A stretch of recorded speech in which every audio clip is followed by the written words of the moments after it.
Bismillahirrahmanirrahim. Assalamualaikum warahmatullahi wabarakatuh. Innal hamdalillah nahmaduhu wa nasta'inuhu wa nastaghfiruh wa na'udzu billahi min syururi anfusina wa min sayyiati a'malina may yahdihillahu fala mudhillalah wa may yudlilhu fala hadiyalah. Asyhadu an la ilaha illallah wa asyhadu anna Muhammadan abduhu wa rasuluh la nabiyya wa la rasula ba'dah. Bagaimana kabarnya teman-teman? Semoga dalam keadaan baik ya. Oke, video kali ini saya akan membahas implementasi Pancasila atau penerapan Pancasila dalam kehidupan sehari-hari. Sebelumnya, ada yang tahu nggak apakah itu Pancasila? Apa ya kira-kira Pancasila itu?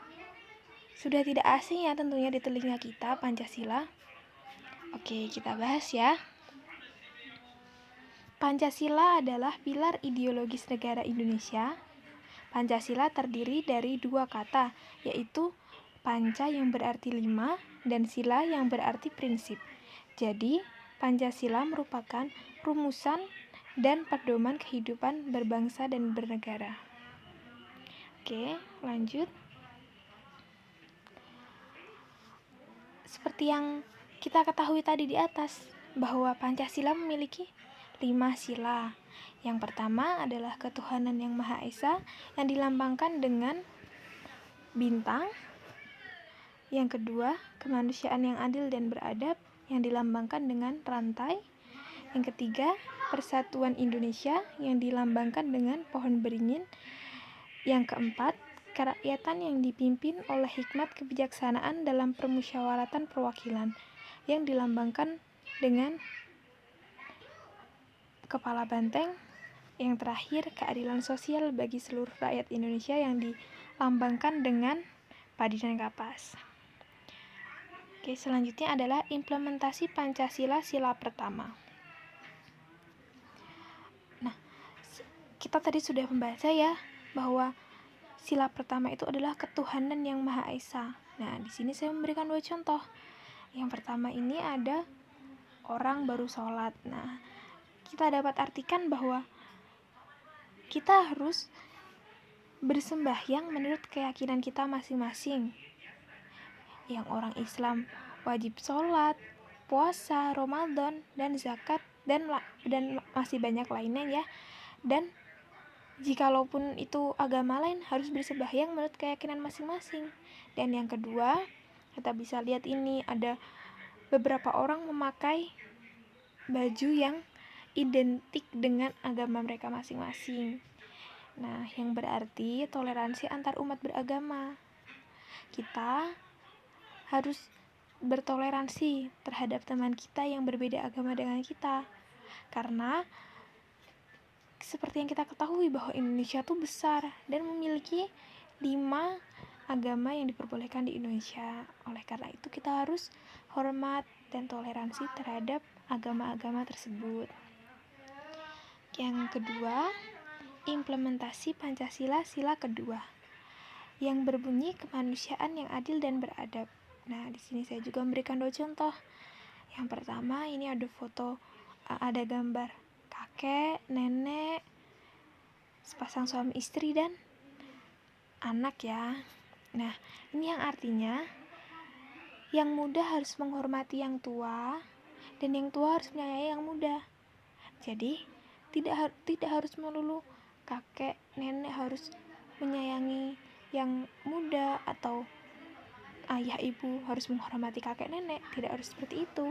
Mungkin kita sebagai adik harus menghormati kakak kita, atau kita sebagai kakak harus menyayangi adik kita.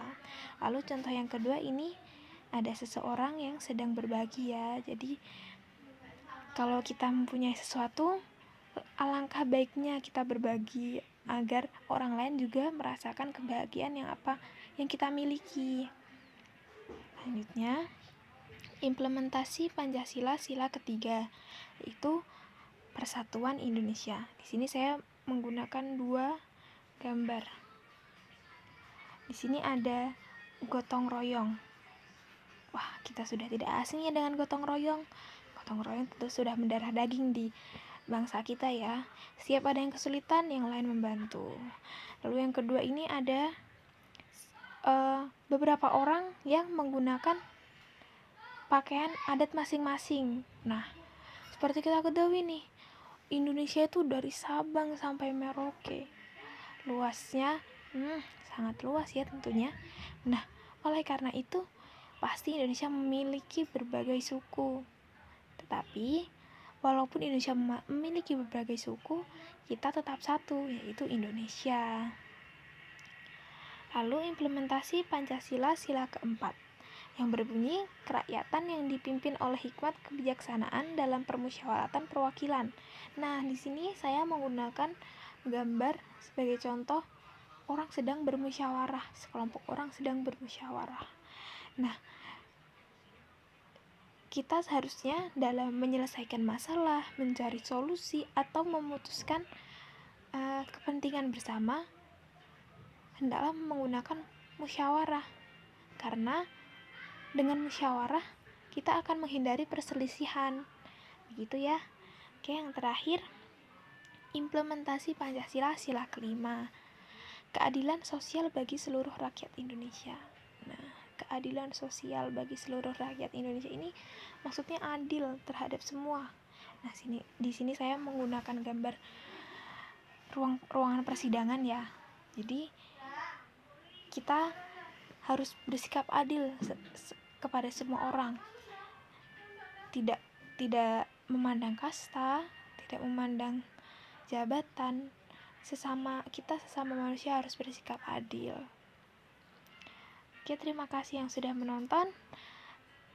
Wassalamualaikum warahmatullahi wabarakatuh.